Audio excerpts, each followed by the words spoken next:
So put yourself in these people's shoes. They were there with Jesus. He's about to go die on the cross. They don't know that, but he's telling them they have to believe.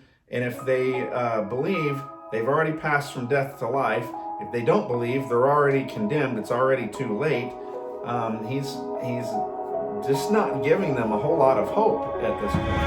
You are left behind, and I've lost everything, forever living in the dark. I feel so alive, still remembering what I want, but it ends with you. Candlelight has gone out, some will win and some will lose. Nothing much else to say, thought I was searching for something. Door has closed, not a sound. Take a look as I am now, still I smile when come speak. Will you please slow down? Hey, welcome back. I'm Steve Essery, and we are talking about, we're in the video series titled, Do You Now Believe? And the question we're asking is belief in Jesus' work on the cross a requirement to escape hell? Like that's our main question we're trying to answer here. Now, in video one, we talked a lot about all the different things that Jesus said were requirements, right? Like the disciples asked him, the rich guy asked him, hey, what do I got to do? And Nicodemus talked to him, and each one he seemed to give a different answer that actually seemed to run him off, right? And in the last video, we discussed that it seems there was something stopping them from believing, because here these guys were with Jesus every single day. They saw him turn water into wine. They saw him, catch fish when they couldn't catch any fish. They saw him walk on water. And yet, whenever they would say things like, hey, we believe now, Jesus would say, no, you don't. And so it was really confusing. Like, if belief is the requirement, why did Jesus say a bunch of weird things like eat my flesh and drink my blood? And why would he say things like that caused them not to believe? And then every time they said they did believe, he said, no, I'm sorry, but you don't. And so the conclusion I've come to is that what he was talking about was, a level of belief that is basically without doubt. And I want to challenge any Christian watching this and say, do you believe at a level of you do not doubt? Because that's the requirement.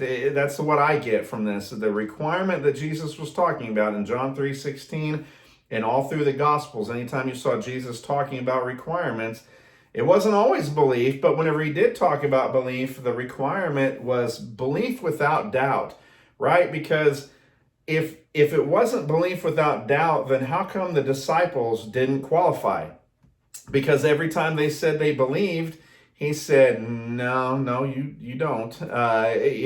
These guys were with him. I just can't say that enough. They were with him, and yet Jesus said that they didn't believe. And then we read that the report of Isaiah was actually fulfilled whenever this was in the last video, the second video of this series. So if you need to go back and check that one out, please do. But twice, once in Matthew and once in John, the gospel writers actually quote Isaiah and say that they weren't supposed to believe. God was actually, Jesus was speaking to them in parables to confuse them, to keep them from believing.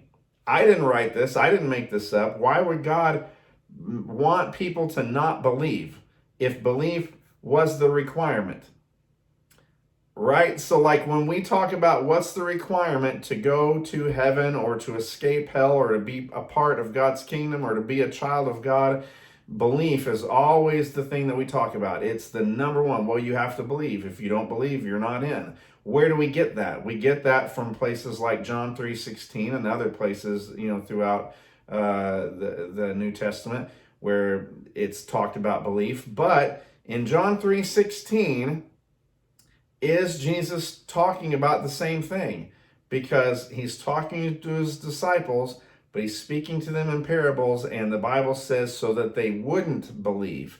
So can we use John 3:16 as a verse to support our theory that we have to believe in order to not perish but have everlasting life? But yet Jesus was talking to the disciples and said that they couldn't ever believe. So I know we've been taught that this is pretty cut and dry, but when we go back and we re-examine these verses that are typically used, if we look closely at them, we'll see that they're not really all that cut and dry, because anytime Jesus said you have to believe, and the disciples said, oh, cool, because we do, he says, well, yeah, but see, you don't actually. So what in the world is going on here? And that's what we're going to talk about a little bit more today. We're going to dive more into the mystery, and hopefully we're going to get to the mystery revealed part, but that may be another video.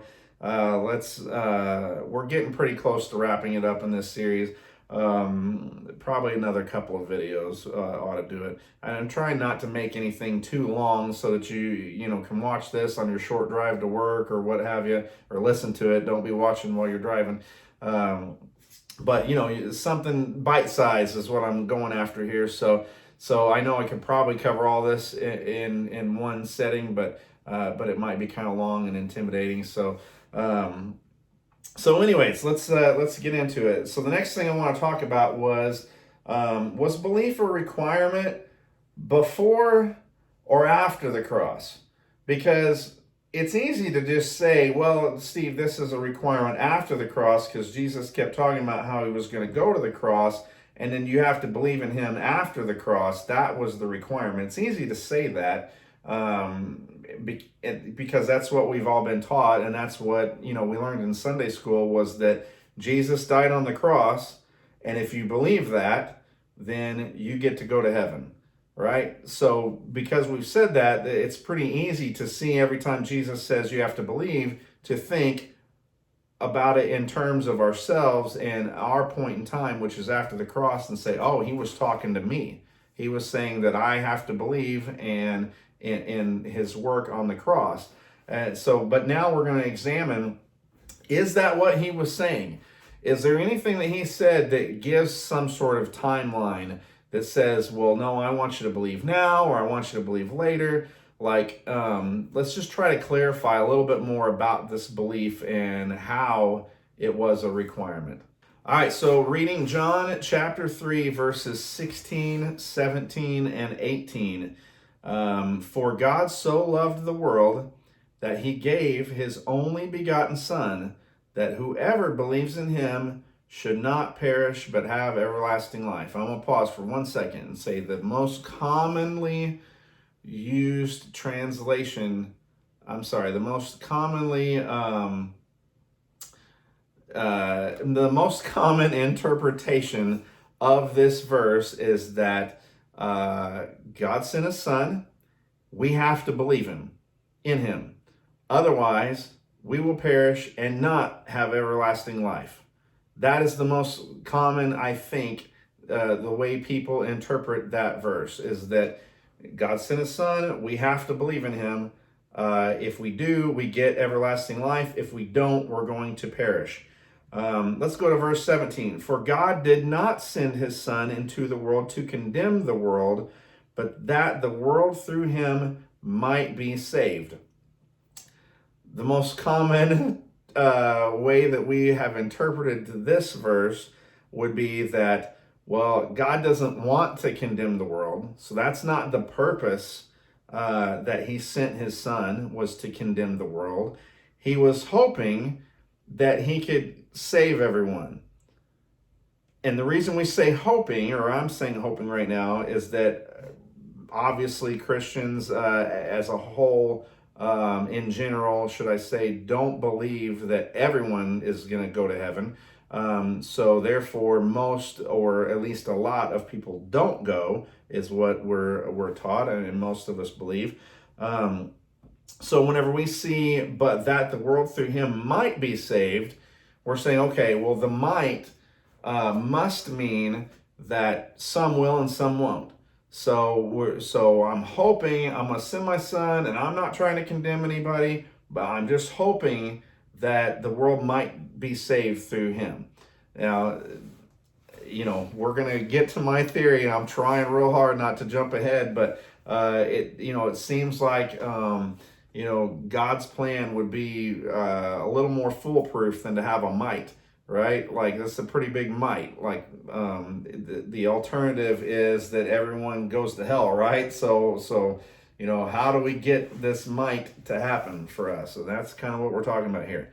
Jesus goes on in verse 18, and he says, "He who believes in him is not condemned, but he who does not believe is condemned already, because he has not believed in the name of the only begotten Son of God." I'm going to go ahead and go on. "And this is the condemnation, that the light has come into the world, and men loved darkness rather than light, because their deeds were evil. For everyone practicing evil hates the light, and does not come to the light, lest his deeds should be exposed. But he who does the truth comes to the light, that his deeds may be clearly seen, that they have been done in God." Ooh, man. So that he says in verse 16, you have to believe. In verse 17, wasn't sent here to condemn anybody. I'm hoping that that the world might be saved. But then in 18, he says, "He who believes in him," meaning Jesus or the Son of God, "is not condemned. But he who does not believe is condemned already." Okay, so at this point in time, this is John chapter 3. This is fairly early in the book. So in the life of Jesus, assuming that this was written in chronological order of Jesus' life, this was a very early thing. And Jesus is saying right here, right now, if you believe in me, because I'm the one that was sent by God, if you believe, you're not condemned. You're safe. But if you don't, you're already condemned.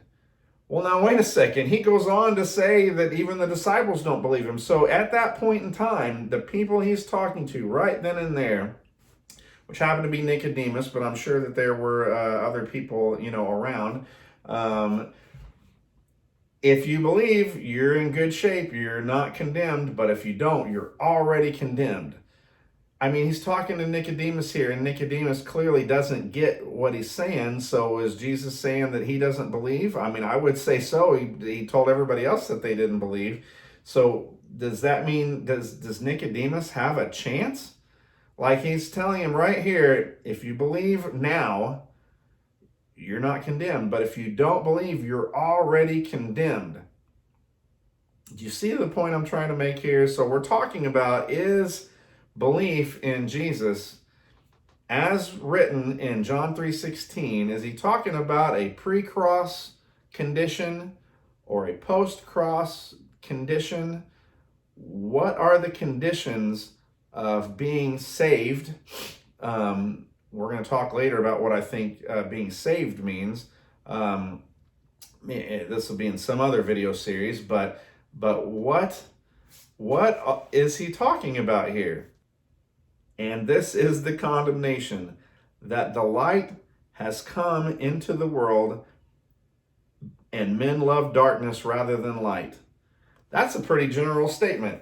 He's saying the light has come into the world. I think he's talking about himself. He's saying, I'm here, but you guys don't seem to want me. You seem to prefer the darkness.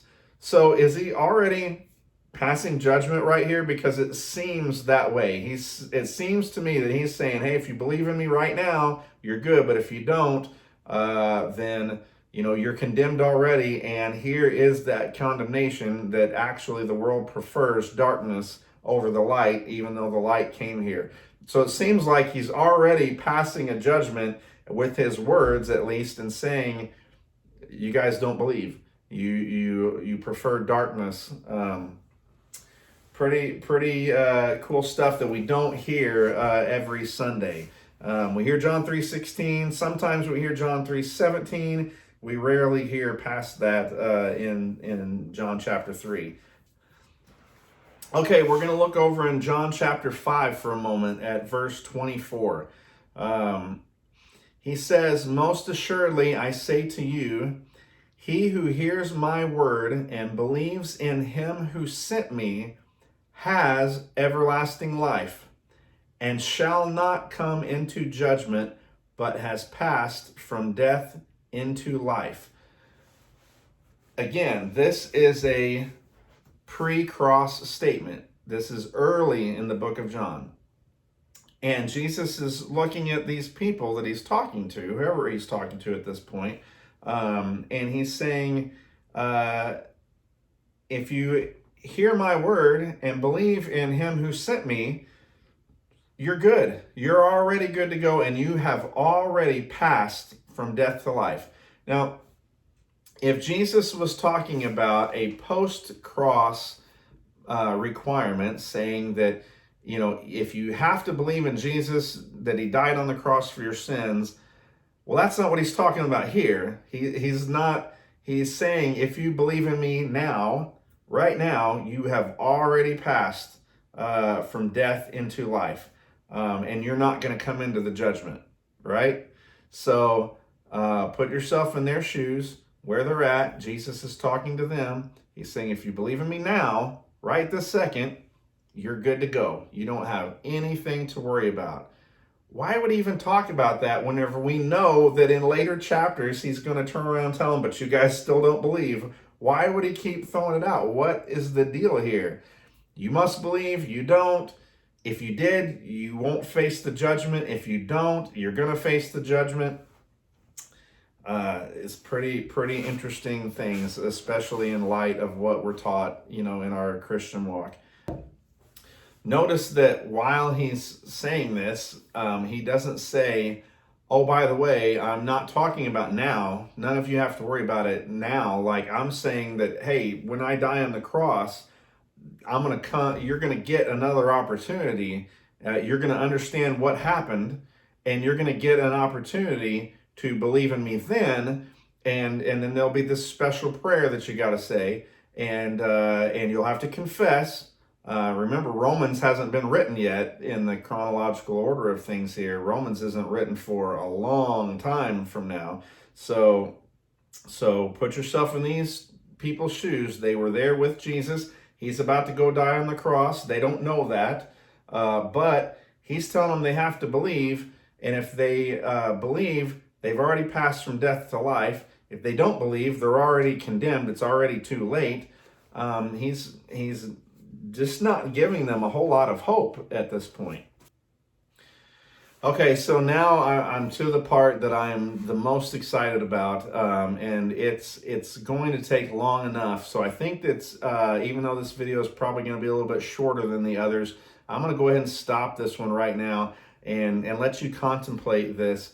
Just think about this. Belief is a requirement, but Jesus wasn't telling them that the cross was about to happen. He was saying, right now, if you believe in me now, you're good and you're not going to face the judgment.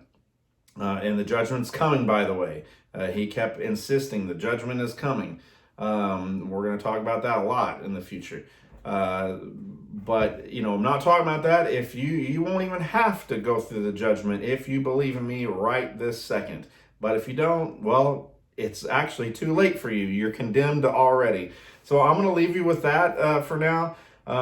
Please come back. We've got probably the best part of anything I'm ever going to say is coming up next in the next video. I'm super excited. I'm getting goosebumps just thinking about it. I'm going to stop this right here, and then I'm going to drink a little more coffee and get excited again, and then I'm going to dive back into it in what'll be our fourth video of this series. And I'm not sure how many videos there will be ultimately in this series. Probably a couple more after the next one, but we'll see. Just please come back. You're gonna find this next one pretty interesting. It's gonna be my favorite. So, all right, talk to you soon. Thanks. Have a great day.